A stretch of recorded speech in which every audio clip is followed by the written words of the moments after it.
Joel, I'm one of these guys. I'd put Stanford in. I don't care if they have a loss. I'd put Alabama in. I'd put Clemson in, and I'd put Ohio State in. That would be my 4. But a lot of people, they say, hey, if you have a loss at this point, you can't be a top 4 team. Where do you fall on that, and what's your top 4?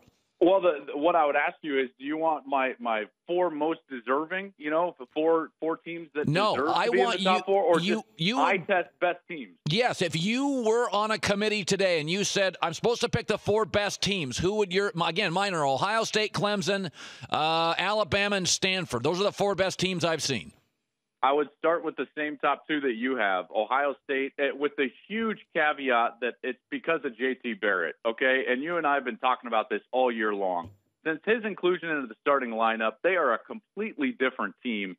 They're the best team in the country right now, and they've earned the spot, by the way. So regardless of what metric you put against it, they would be in the top 4. I think Clemson is there, in particular after that win last week, 58-0, just burying the UNL Golden. I would still put Baylor in there. I know their schedule has been horrific, to put it lightly, but this has been a dominant team. You know what you do to a horrific schedule? You dominate it to the point that Baylor has. And then my 4th team would be Stanford, if we're just going eye test here. Nobody wants to play Stanford right now. Christian McCaffrey is maybe the second best position player in all of America to Leonard Fournette. This guy is unbelievable. No one watches him because they're all asleep on the East Coast. This guy should be in New York, hands down.